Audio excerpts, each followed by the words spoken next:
They just need this to finish their best beam rotation of the year. And look at Ford, it says, get on your feet. Hi, this is Jed Wonderly with the Utah Sports Report, and it's time to talk a little round ball.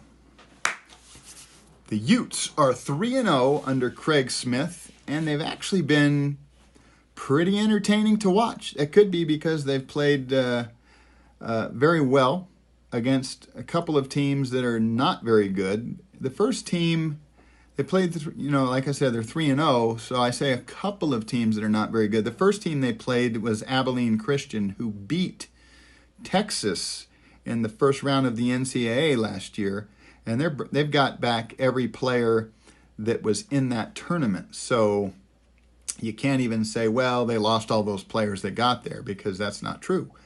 The other thing is that after Abilene Christian played us, they played Texas A&M. They took them to double overtime.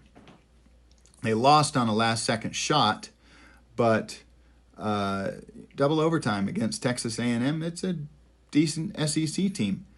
Now, we also out-rebounded Abilene Christian big time. We've out-rebounded all three of the teams that we've played by double figures. I think two of them by 20-plus rebounds. And Abilene Christian was tied in rebounds with Texas A&M 28-28. So that makes me feel pretty good about that victory. And like I said, we're 3-0. We've got Boston College on Saturday afternoon at 3 Mountain Time, and then we have the winner of some other game. I think it's Tulsa against Rhode Island. We play the winner of that on Sunday evening. We, in terms of our Ken Palm rating, we are ranked higher than both Boston College and either Tulsa or Rhode Island. So we should win both of those games. We'll see. Now, if we do, that'll put us at 5-0 with a game next Saturday on the 27th, the Saturday right after Thanksgiving, against BYU in the Huntsman Center. Now, the Huntsman Center's been relatively empty, and hopefully that's just because we've been playing kind of, teams. There's some fun players to watch on this team, and they're easy to get behind because they work hard, they put in effort, and they play as a team. It's a fun team to watch so far. They may not be as fun when we start going up against some of the better teams in the Pac-12 where we might get blown out, because watching your team get blown out is never fun. But I can guarantee you, I can promise you, can't guarantee, but yeah, I'm pretty sure I can guarantee and promise that they will not lose because of a lack of effort. They will put the effort in, and they will still be fun to watch because they do pass the ball, and it's a team-oriented offense. Now, here's a couple players to keep your eyes out for. I think I talked about this in an earlier video a little bit, but I did with, of course, Parker Van Dyke. So you can watch that video, and then watch this video, or finish watching this video and then go watch that video. Whatever you want to do, I don't mind. I'm not the YouTube police, but watch the video. That way you can kind of get a perspective of what we were thinking about then and the way it is now. So one of my favorite players that I mentioned back then was Gabe Madsen. He's been out the last two games in street clothes because of, I heard he's got some respiratory thing going on. And hopefully he'll be back soon, because even Bill Riley said that the Utes have high hopes for him, that he'll be a player who can contribute a fair bit, especially with his shooting, because he is a good shooter. He's also 6'5", he's long, he's relatively athletic. In terms of length, I had mentioned that, I believe, in the Parker Van Dyke interview. And it's funny, as I was driving to the game, we were listening to the pregame show with Bill Riley, who was interviewing Reggie Theus, who's the head coach of Bethune-Cookman, who was the team we just beat. And Reggie Theus was saying that we are long. So we have one guy, Dave Jenkins, who's 6'1", and he's fun to watch. He's a heck of a shooter. He had 6 threes on the game on Thursday night. No, excuse me, sorry, Monday night, 2 days ago. I'm doing this on Wednesday. On Monday night, he had 6 threes, 25 points, and he's fun to watch. And he plays hard. He plays hard on defense. He also made a couple of decent passes. And so he's 6'1". Raleigh Worcester is 6'4", and pretty strong, pretty well built. And other than that, about every player that's playing is 6'5" or taller. You know, a couple that are 6'6", one that's 6'7", and then of course you've got Riley Batten, who's 6'9", and then Mahorcic, who's Dusan is from Serbia. He's 6'10", and then of course Brandon, who's 7 feet. And we also have Booth Gotch back, who's 6'6" and long and very athletic. And so, we've got a couple of very athletic guys too, between Marco Anthony, who's 6'5", and then Booth Gotch, who's 6'6". And so, we're not just long at the 3 or long, semi-long at the 2 and long at the 3 and then average at the 4 or whatever. We are, when your point guard is 6'4", your starting point guard anyway, and then beyond that it's 6'5", 6'6", 6'9", etc. That's a pretty long team, and so it's fun. They play good defense, a lot of effort on defense. We've been fouling a little bit too much. We got to cut down on that. More importantly, while we have fouled, I shouldn't say that we fouled too much, but we need to play a little more in control. Some of us, not all of them. Some of them play really, very much in control. But there's a few, and if you watch the game, you'll see who I'm talking about. But we've definitely been turning it over too much. Far too many turnovers. We need to reel that in. But here's a couple of other players that I want you guys to keep your eye out for when you go to the game. I'm going to have a little faith that you're going to go because they are fun to watch. They are. First of all, Dusan Mahorcic. He's 6'10" Serb. He comes off the bench to spell Brandon. He runs the floor well. He's strong, and he's so he can bang a little bit, but he's also not going to back down just because he's tough. He puts in the effort. He plays within his capabilities, and he runs the floor well. Like I said, he got a rebound on Monday night. Got a rebound, strong rebound, brings it down, kicks it out to Raleigh. Raleigh's out on the wing. Raleigh brings it up, and Dusan is flying down the middle of the court. Raleigh passes it over to him, and he lays it in. He can dunk very easily, no problem, but I think he was a little off balance, or there was a guy kind of in the way, so he had to kind of sidestep him a little bit, whatever. But, reward the big man. When the big man runs, reward the big guy.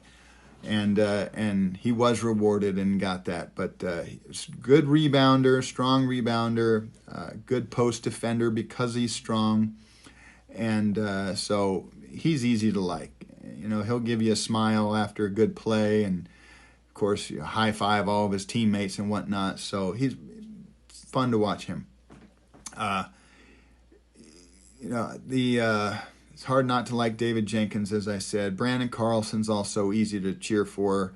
He's got skilled big man on offense, blocks shots galore on defense. And this last game, he had a decent rebounding game. I believe he picked up 7 or 9 rebounds with, I think, 12 points that game. No, 21. That was his. No, his 21-point game, I think, was the second game. I think he had 12 in this game.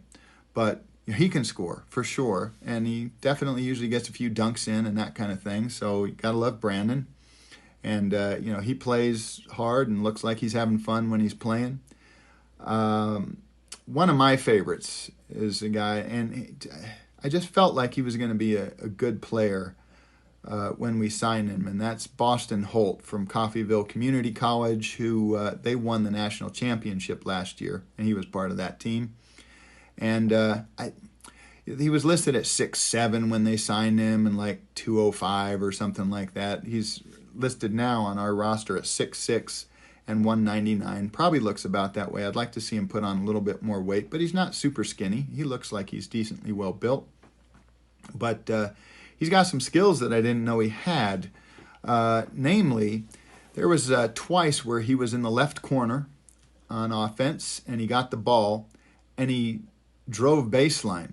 He had a nice first step, a nice burst, drove baseline. He's dribbling with his left hand. He's a right-handed shooter, so the fact that he's proficient enough to be confident to drive with his, to dribble with his left hand, that's a good thing, because there's a lot of people, when they kind of are, if they're one-dimensional, they aren't so good with their weak hand. So he impressed me twice doing this, driving the baseline, dribbling with his left hand.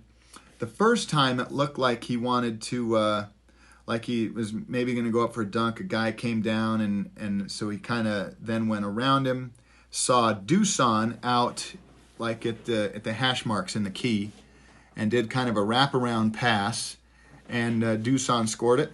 Great pass. Guy's a small forward, and he's got that kind of court vision. Good for him. The second time, it looked like he was going to go underneath the hoop, maybe come up and dunk it on the other side. He's definitely got the athleticism for that. And instead of doing that, because there was like two guys that collapsed, one from kind of at the short 17, and then the other one, I think, peeled off of Dave Jenkins, who was kind of out, not quite in the corner, but a little bit out from there on the opposite side of where Boston was. And Boston, when those guys collapsed on him, Boston just kicked it out. I think it was like a one-hand bounce pass with his left hand, and that was one of the 6 threes that Dave Jenkins made. So, really big fan of Boston. He also he's got a good-looking shot from 3. He was 1 for 2. I believe it was just 1 for 2. I know he only made 1, but I don't think he took more than 2 attempts. So he made that. He had a couple of, I think he made 1 or 2 other buckets, made some free throws, and got some rebounds. He's a strong rebounder for his size as well. So really like Boston. I think he's going to be a good player. Other than that, I like Gabe Madsen. I think he's going to do well. Lazar hasn't, I like to call him Lazar because I had a friend in elementary school whose name was Lazar. But I've heard it pronounced Lazar. So until I hear it from him, I'll go with, what the announcers are saying when they say Lazar. But Stefanovic, I like him. He plays good defense. He's 6'7", and he's definitely, just like everybody else on the team, they put in the effort.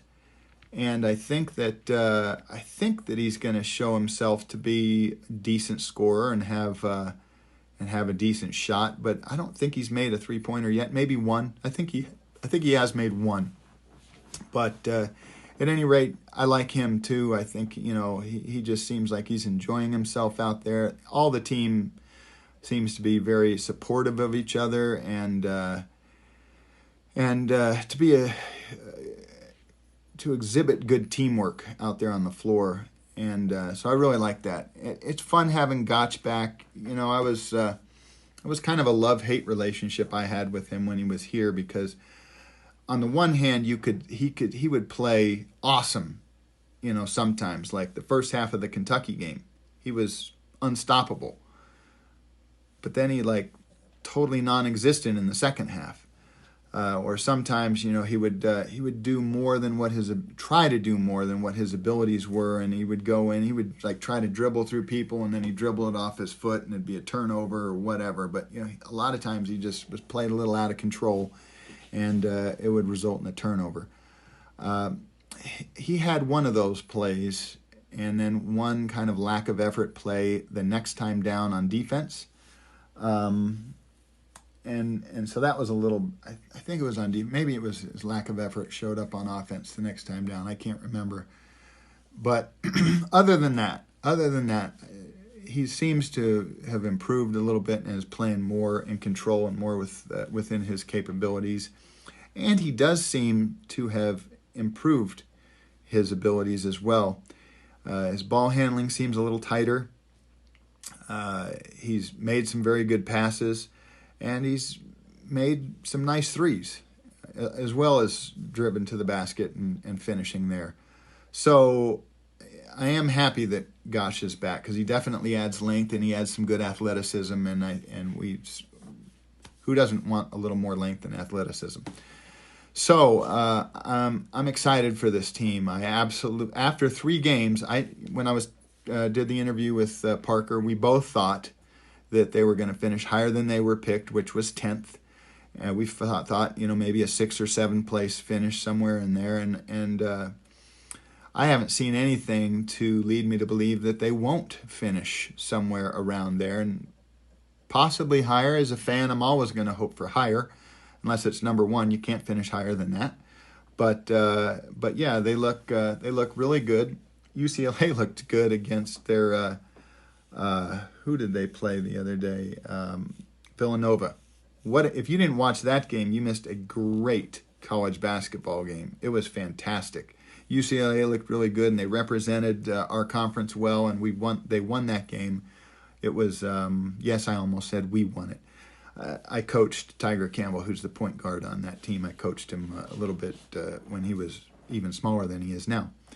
And he's a good kid. He's a nice kid. I really like him. And so I wish the best for him, except for when he's playing us. In fact, when he's playing us, he could still play well, just as long as we play well enough to win that game, although I'm not looking forward to that when we play UCLA. Any rate, please come out to the Huntsman. Watch them live, cheer for them. They play hard. You'll enjoy the personalities on the team. I think they're a bunch of good guys, and hopefully we'll this time next week when I'm talking about them, they'll be 5-0 preparing for our game against BYU in the Huntsman Center. So anyway, that's my report on basketball. Go Utes!